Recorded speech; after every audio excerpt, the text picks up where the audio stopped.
Chris Lee and Blake Lovell of Southeastern 14 here to talk bracketology with an eye on the SEC. Blake, let's get right into it from the top.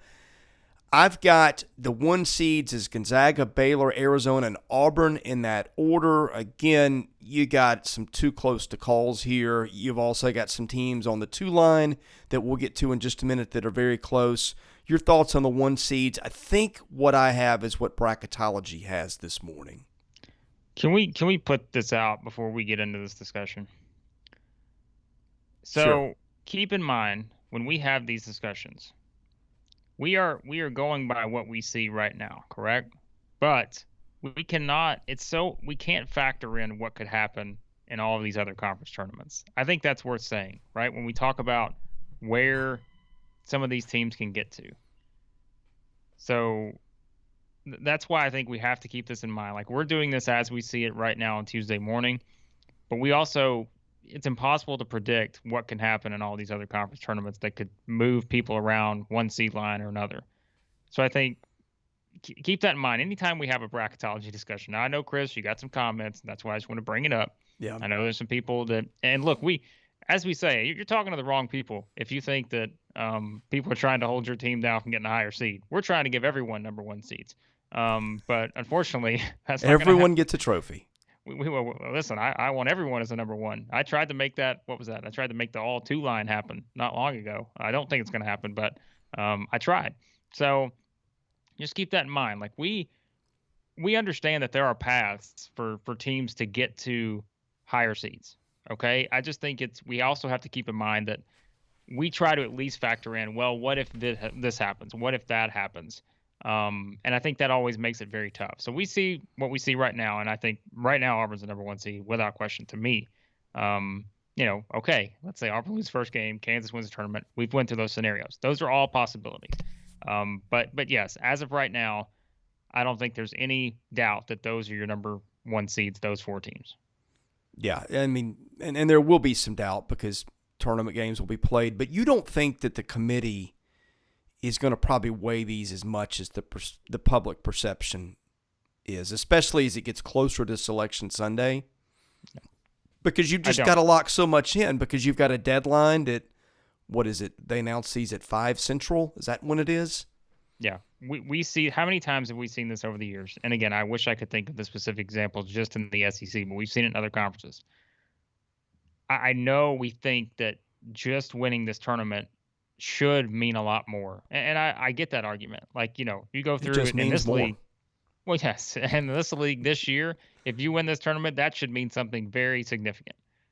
But I can't guarantee you the committee's going to think that because their job is to get that bracket set.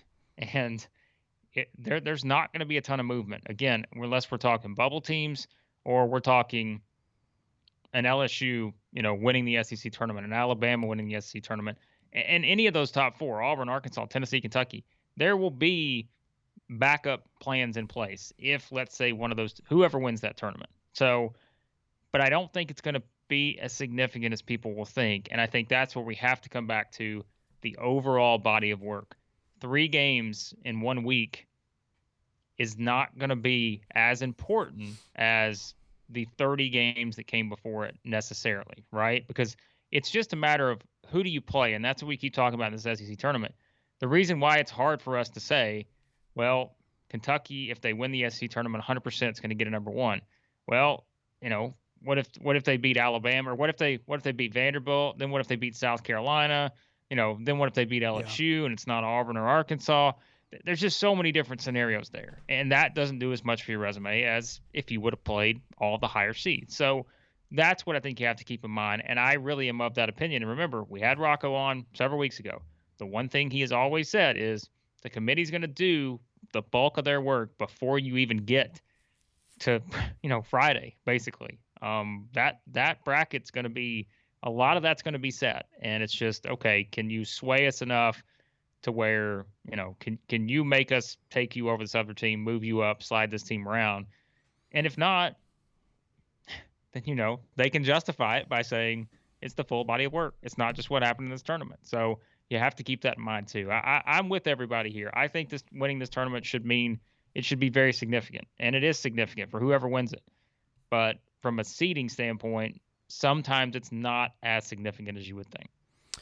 Well, and I get a lot of, well, I can only see how you can say that because my team has done this and blah, blah, blah. Well, great. We understand all those things. Trust me.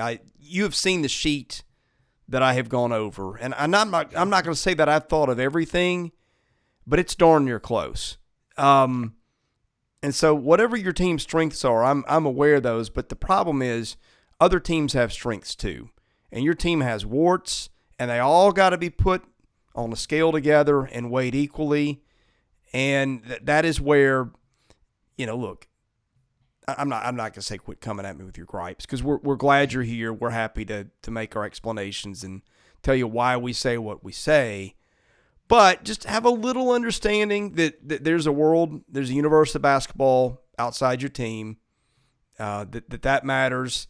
You got other teams that have done some things too that are good, and I'm going to leave it at there. I think most people get that, but anyway. Yes, I just say it's hard. I get it. Like it is hard because you don't have a chance to watch every team. We don't have a chance to watch every team outside the SEC. It's not time-wise not possible. We need like an alternate universe here.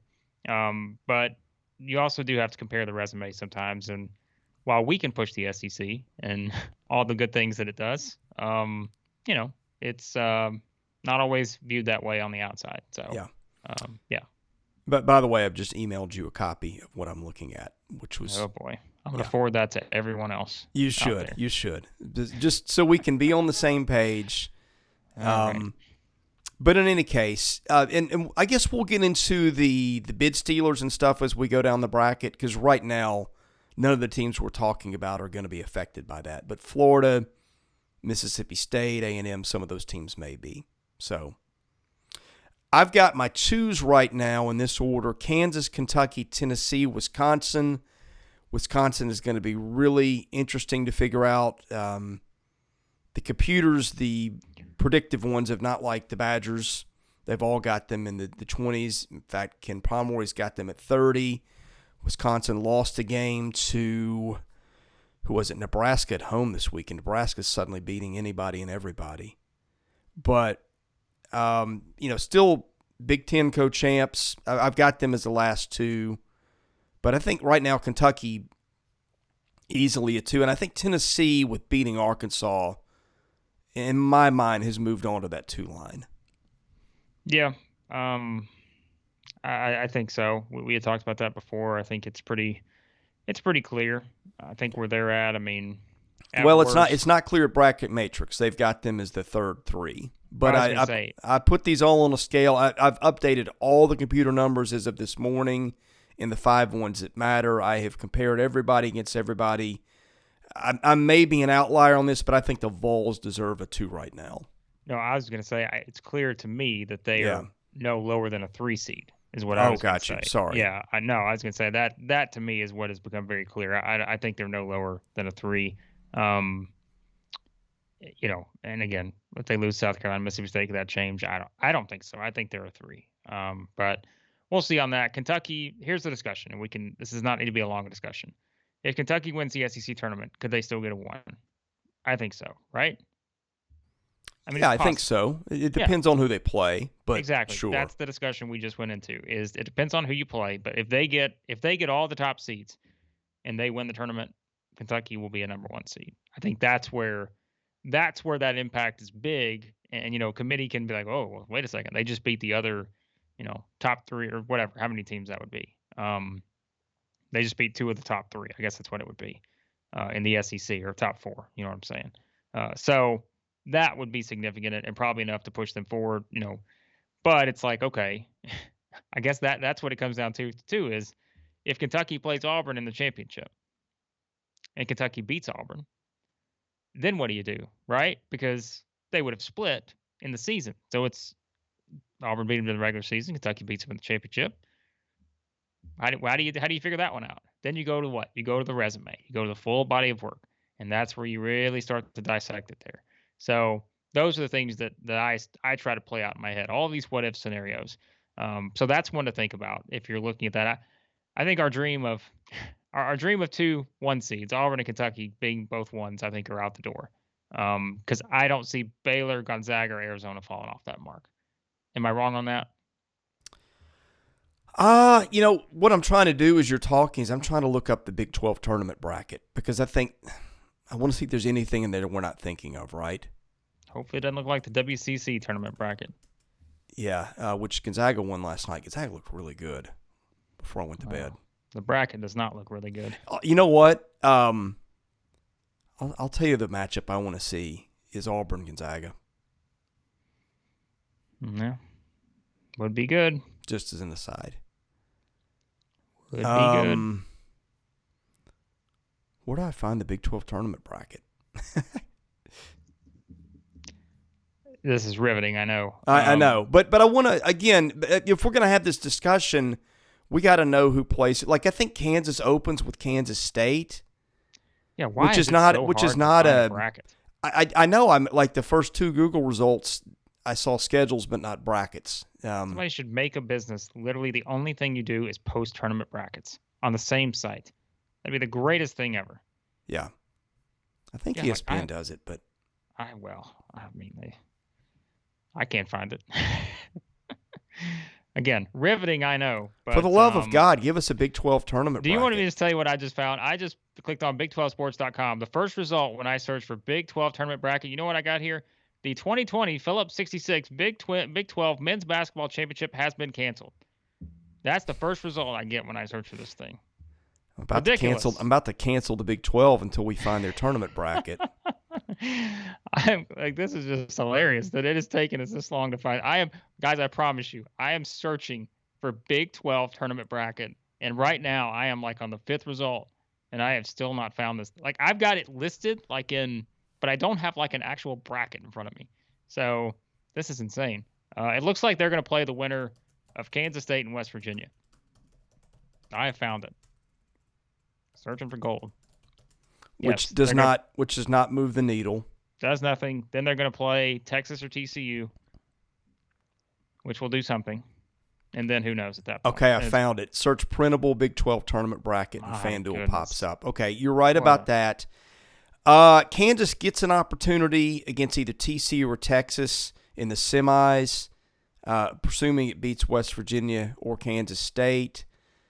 So you get a chance to beat an NCAA tournament team. Then the bottom part of the bracket is Baylor, Oklahoma, Texas Tech, and the bracket's cut off. So whatever at this point. Man, in any case, okay, that doesn't really give us any clarity. Let's just, rather than wasting our time here.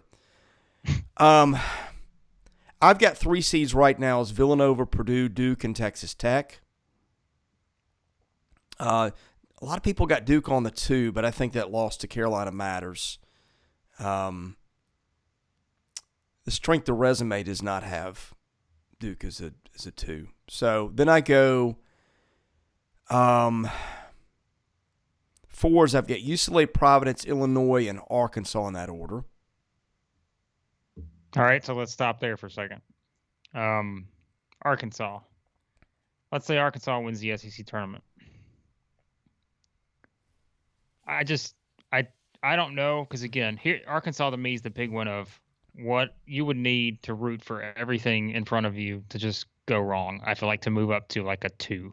And I know there have been people trying to say I find it hard to see that. But look, if Arkansas beats Auburn, here, let's play this scenario. Arkansas beats LSU, Auburn, and Kentucky. I mean, those 3 wins right there are pretty good. So then I think you're looking up and saying, all right, could that slide us up there somehow, some way? I still think it's going to be hard. Just my personal opinion. But here's what I'm looking at. You've got some weird teams right in front of Arkansas. Right now, Illinois and Arkansas darn near even. I broke the tie because Illinois's got a better road record, 7-4 versus 5-4. Illinois played a much harder out of conference schedule. You know, we're splitting hairs here. Again, something may happen in one of the tournament, but let's put it this way: Arkansas can move ahead of Illinois.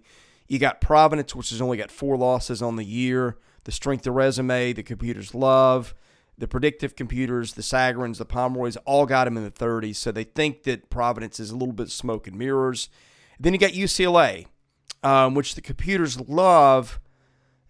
Beating Arizona, beating Villanova, won at Marquette, beat UCLA, 8-4 on the road, which is 3 wins better than Arkansas's, although I don't think their road schedule was what Arkansas's was. Much tougher non-conference strength of schedule for UCLA. And then you got Texas Tech. That's another interesting team as the last 3, which Tech's wins. I mean, my goodness. Kansas swept Baylor, beat Tennessee on a neutral floor, swept Texas, beat Iowa State on the road, beat TCU, beat Oklahoma, but 3-7 on the road. So you got like this pile up of strange resumes right in front of Arkansas, and so that's hard for me to know what to do with. But I think I think if Arkansas wins the whole thing, Arkansas is going to be no worse than a 3. I think a 2 though. No might be tough to bite off because, again, out of conference schedule or lack of one. Yeah, that sounds right to me right now. Because like we said, it's in that scenario, which you're not alone. If you look at kind of where a lot of people have it, and I know a lot of people like bring up the like Jerry Palm, ESPN, Lenardi, all of these ones. I'll be honest, I don't like those guys as much as some of the others. Palma has some weird stuff on his at times. That's what I was going to say. I think we have to keep the perspective of just because they're the ones getting the most attention doesn't always mean it's the most accurate. Yeah. And I like both those guys. I really do. Like I do. They're 2 of the nicest guys you'll meet. But I just think we have to keep that in mind. And that's why Bracket Matrix is not perfect, but it does give you people who are doing this. They're not all the most reputable, I would say. They're not perfect, but it at least gives you that average. And so I think we have to keep that in mind too, is you have to sometimes dig a little bit deeper than just what you're seeing from the top 2, which I think are Lenardi and Palm in terms of the attention and in terms of the visibility. Again, I couldn't do what they do. I just want to make that very clear. I couldn't do that. I'm not good with numbers and everything, but I think it's something to keep in mind when you look at these. And as of right now, both have Arkansas as a 4. So yeah, that's where I think that I think a 2, best case scenario, I think, is, getting to maybe that last 2 or something. If you win the SEC tournament and you beat all of the big teams that you want to play the hardest schedule, as we always say, that's certainly a possibility. Would I be shocked if they stayed at a 3 even in that scenario? No, because I think that there's still a lot of teams with impressive resumes in front of them right now. And again, I'm just going to use this for everything we talk about. Will the committee care enough? I don't want to say care, maybe that's the wrong word. Will they have the flexibility to move things around enough to where that will be, you know what I mean? Like, will they have the flexibility to say, all right, Arkansas just won this tournament on Sunday. This bracket has to be out in 3 hours. Do we have the flexibility to move enough around to put them here? And I know that's what everyone will say. Well, it's their job. It is, but there comes a point where like time runs out and you can only move around. And because we have to think too, all the geographical limitations, all the have to avoid, because here's what's going to be interesting. You know what's very interesting this year? And we've talked about this before. Because the SEC is going to have probably all 6 of its teams, the top, even if Florida gets in, that they'll be down. Those top 6 could very well all be in the top 6 seed lines, right? So there are going to be real possibilities. And I was going to say, I think that's the case. There are real possibilities that you're looking at. Like, this is going to sound crazy, but like, it's not out of the question to have 2 potential Sweet 16 games between SEC teams, because remember, let's say Kentucky let's say Auburn's a 1, right? Let's say Arkansas is a 4. They could be matched up in that region where they meet in the Sweet 16. Let's say, for example, I'm trying to think of some other scenarios that could play out. I mean, I don't think it's going to happen, but it's like if Kentucky's a 2, Tennessee's a 3, those are always possibilities, right? I mean, and again, that's what I think is very interesting to think about, because you may on the surface say, well, the committee will do what they can to avoid that. They're not going to be able to avoid it in one of these situations, I think, this year. So I think that's going to be a possibility that you're really going to see which I guess is a good thing and a bad thing for the SEC. If they do have a Sweet 16 match, somebody's going to the Elite Eight, but somebody's getting knocked out too. So that I think is going to be interesting because keep in mind, if there's that many of these teams, which as of right now, we've got 4 teams in the top 4 seed lines. I mean, I think that's and look, if LSU and Alabama are the 6s, that's also a possibility. Let's say Kentucky's a 2, LSU or Alabama's a 6. They come out of that, 3-14, 6-11 part of the bracket. Kentucky comes out of the 2-15, 7-10. There's another possible scenario. So I think it's going to be interesting to see how the committee can navigate that with knowing that you could have to pair some of these teams in the Sweet 16. So. Yeah. By the way, my comment on Palm and Lardy, I'm with you. They're good dudes, and they know a lot more about this. I think sometimes when you do this, you're so tied up with media obligations that you got to be up to the minute on everything and see how the computers change and follow the dominoes. And so I think sometimes I see a little bit of lag in their brackets, I guess is a better way to put it. But okay, I think we said, or did we? Or I've got 5 seeds: Connecticut, St. Mary's, Houston, Texas in that order. Houston, God help you if you know what to do with them. Everybody's put them as a 5, so I will too, for lack of a better idea. Computers love them. I look at the results. I don't necessarily understand it. Okay, 6s I've got in this order. I've got Alabama, LSU, Ohio State, Iowa. Now, here's a question that we have not talked about on the show, and you could flip Alabama or LSU. I think Alabama's got a better resume. LSU also had injuries. How do you think that factors in?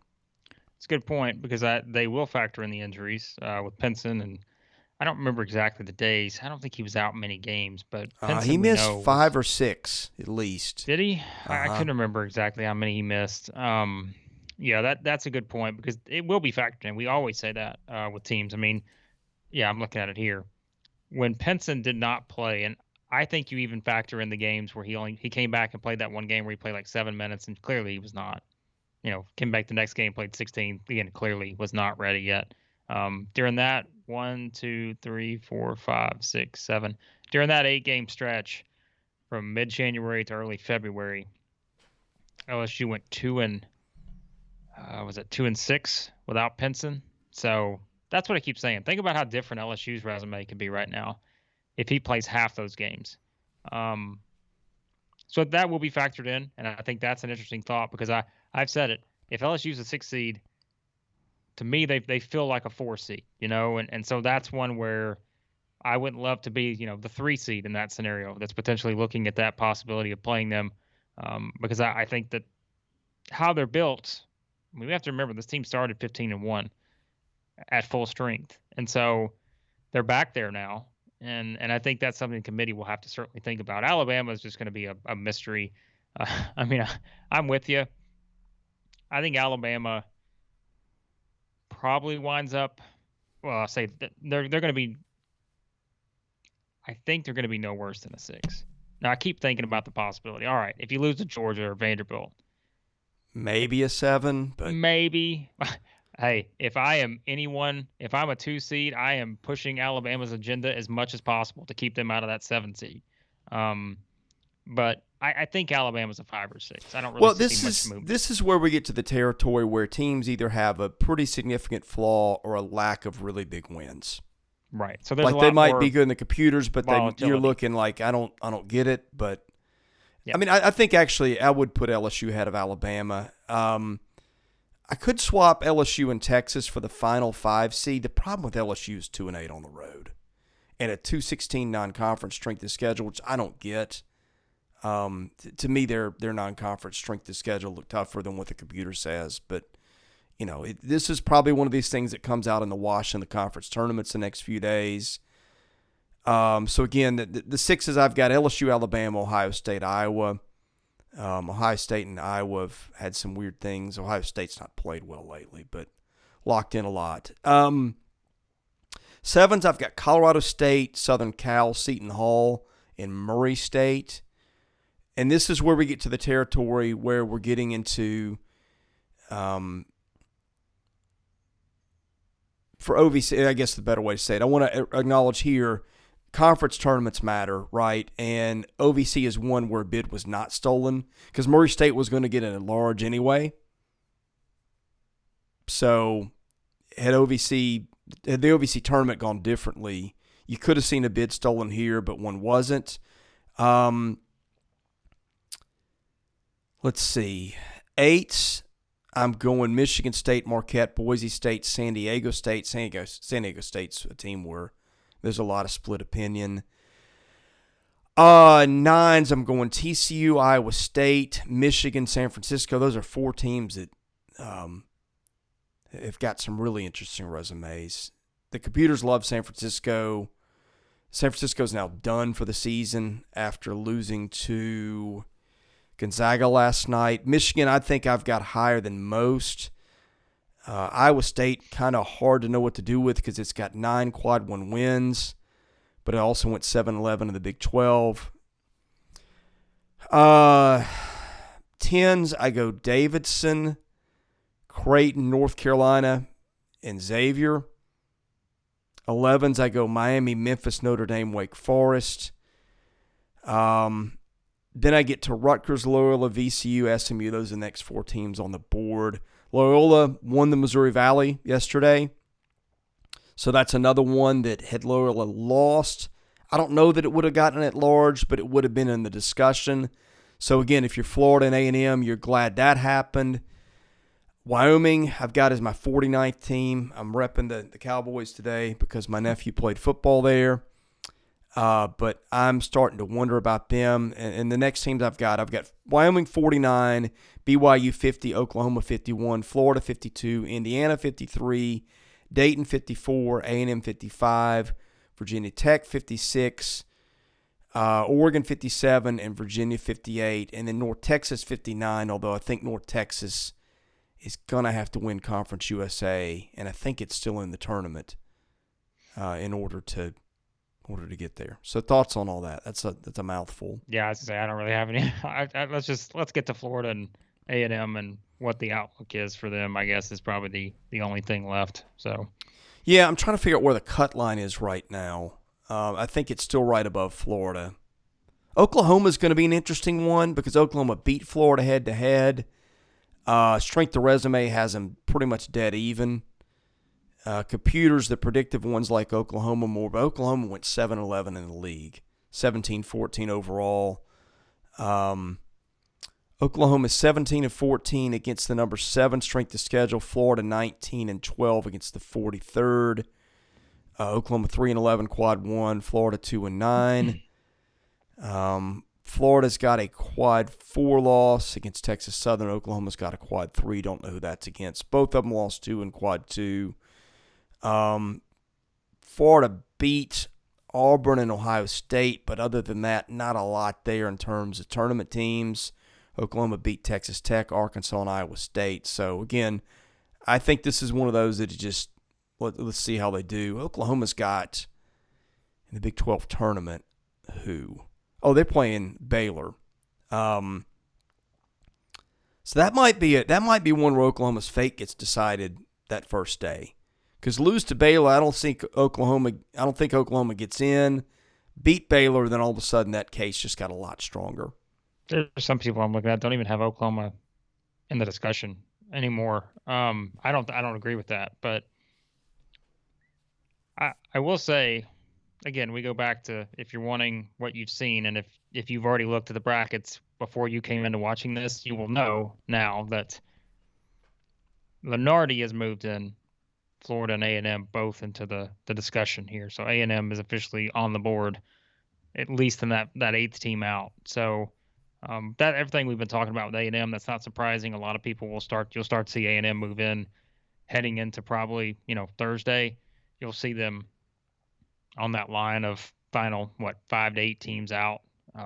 So I think that it's not a play-in game. Florida and A&M is not a play-in game, but it's a play-in to get to the loser goes home, possible winner-take-all type scenario, whereas if you win, I am still of the opinion A&M probably needs to win a third, but it may not. But again, we always say the bubble can shrink very quickly, and that for some teams could be a good thing because if other teams lose their opportunities, then it's like, okay, well then now we go back to the comparison point of, all right, how do you compare to this team and those kind of things. But I will just make my prediction now. I think if Florida beats A&M, Florida beats Auburn, Florida's a lock.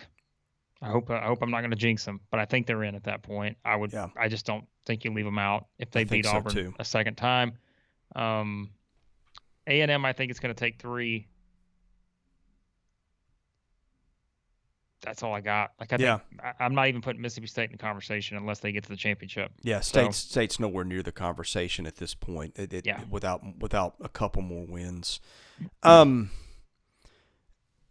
no bids have been stolen yet. You've got we've already talked about the 2 that have been settled. One's been stolen away from Furman. I will tell you. Well, yeah, that's true. But I mean, Furman wouldn't make it. But you know, brutal. I know what you. That was brutal. Brutal. You can't guard a guy any better than that. No. They had 3 guys in his face. This is March. He had to hit a 32, 33 footer. Wow. Guarded. I felt awful. Furman was going to go the first NCAA tournament since 1980, had that shot not fallen. And they've been really good the past several years. Chattanooga probably the best team in the SoCon, though. Yeah, I forgot they had Silvio De Sousa from Kansas. Kansas, yeah. That's a 13 you don't want to play. I think that's about where they'll be. Maybe 14, but I think 13 is going to be more like it. Longwood has won. Longwood probably a 14 or a 15, and Georgia State probably a 15. One thing, I mean, I don't think South Dakota State would get an at large, but the computer numbers have got them close. I think if they lose in the Summit, that would kill that. I think there's almost no chance, but just pointing that out. And then today you've got what? 8 tournaments that get decided. You got the A-Sun, the Colonial. Oh, by the way, Towson got eliminated from the Colonial,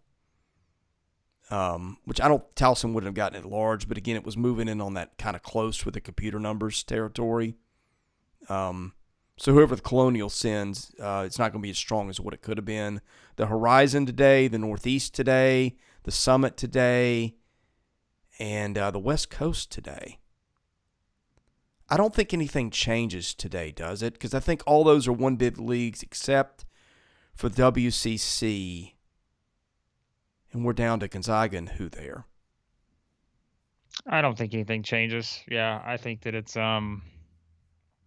I mean, again, unless there's something I'm not thinking of, but in terms of directly impacting the SEC, I don't think anything changes because Gonzaga will play St. Mary's, and those were going both anyway. Okay. So, I mean, yeah, I think everything's kind of, again, it's Wednesday and on now, I think, at least the way I look at it. So, yeah, we'll see. But, so it's going to be interesting. I tell you, it's going to be fascinating, I think, to see how this plays out, especially the SEC ones, because there are still a lot of different scenarios seed-wise, and that's what I say. Like, it's not as locked in as you may think. There's a lot of different possibilities that are still out there for all 6 of these teams that are in right now. So, yeah. So no bids stolen yet. No bids are going to get stolen today. It's really the big conference tournaments where bids are going to get stolen, because I think all the ones where, like, you had the Loyolas and places like that like, had Loyola lost in the final, then obviously the Valley's going to get a bid from them, and it might have gotten one from Loyola, but now Loyola's going to be the only team from that league going. Oh, another thing, BYU, which is right in that bubble consideration with Florida and Oklahoma. BYU season is over too. So BYU doesn't have any more chance to earn anything. 20-10, 65 strength of schedule, 4-5 quad 1, 6-5 on the road, and had a quad 4 loss. So I think Florida with the win is going to probably pass BYU, and Oklahoma might. Well, Oklahoma, that's going to be good luck beating Baylor. But anything we've forgotten here? I don't think so, because again, this is all going to change come Thursday. Basically, I mean, a lot of this will change in terms, well, not everything, but bubble stuff will change. It's wait and see at this point. There's really wait and see how it plays out. like I said, I would always keep in the back of my mind, just because even we think that sometimes that the committee should value something doesn't mean that it's going to be as much value when it comes to swapping around the bracket. Again, flexibility reasons. There are limitations in place. Not as easy as just picking up one team and throwing them in place of another. Like this, okay, we have to avoid this. We have to put them here. It's a lot that goes to it. So, yeah. Well, what you have to watch now is bid stealers in the Power 5 leagues, plus the Mountain West, plus the Group of 5 leagues, really, other than the Sun Belt, and I don't think CUSA is going to be a two-bid league. So that's what you're watching. The good news is if you're a bubble team, the places where bad stuff could have happened, like the Valley and especially the OVC, that danger's over. So I hope that made sense. Yep. Shout out to Rodney real quick before we wrap up. Rodney left us a comment saying that he tunes in every night on his graveyard shift from the Big Blue Nation. Rodney is. So we appreciate that, Rodney. That means a lot. So we appreciate everyone that tunes in. And yeah, sorry about yesterday. We put it in the comments. Yesterday was just I don't want to call him out here on our channel, but it took a minute. Yes, yesterday was a technical day of trying to get our videos up, and they got up a little bit later than we wanted. But yeah, so be sure to check those out. The ones we did yesterday, we did our SEC basketball awards, and we did our just sort of general overview on the bracket. So check those out. And yeah, so that's we got that up, and a lot more to come. Yeah, more videos coming today, so be sure to look for those.